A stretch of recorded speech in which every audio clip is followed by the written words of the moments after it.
বাংলাদেশ সহ বিশ্বের ৭৫টি দেশের নাগরিকদের জন্য যুক্তরাষ্ট্র সব ধরনের ভিসা প্রক্রিয়া স্থগিত করার সিদ্ধান্ত নিয়েছে। আগামী ২১ জানুয়ারি থেকে এই স্থগিতাদেশ কার্যকর হবে। মার্কিন পররাষ্ট্র দফতরের মুখপাত্র টমি পিগট বলেছেন, এই পদক্ষেপ নেওয়া হয়েছে যাতে সেই সমস্ত ব্যক্তি যুক্তরাষ্ট্রে আসতে না পারেন যারা সরকারি সাহায্য বা জনকল্যাণমূলক সুবিধার উপর নির্ভরশীল হতে পারে।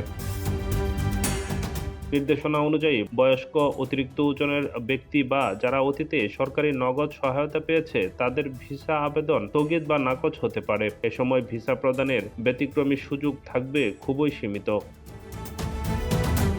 ভিসা স্থগিত হওয়া দেশের মধ্যে রয়েছে Bangladesh, Afghanistan, Pakistan, Nepal, Iran, Syria, Nigeria, Russia সহ মোট ৭৫টি দেশ। এই পদক্ষেপের পেছনে যুক্তরাষ্ট্রের যুক্তি, অভিবাসন প্রক্রিয়া পুনর্মূল্যায়ন, বিশেষ করে সরকারি সাহায্য নেওয়া বা জনকল্যাণমূলক সুবিধা পাওয়ার উপর নির্ভরশীল নাগরিকদের প্রবেশ সীমিত করা। ক্ষমতা গ্রহণের পর থেকে মার্কিন প্রেসিডেন্ট ডোনাল্ড ট্রাম্প অভিবাসন নীতিতে কঠোর অবস্থান নিয়েছেন। গত নভেম্বরে আফগান নাগরিকের ঘটনায় ন্যাশনাল গার্ড সদস্য নিহত হওয়ার পর তিনি তৃতীয় বিশ্বের দেশগুলো থেকে অভিবাসন সীমিত করার প্রতিশ্রুতি দিয়েছিলেন। এই নতুন পদক্ষেপ সেই ধারাবাহিকতার অংশ।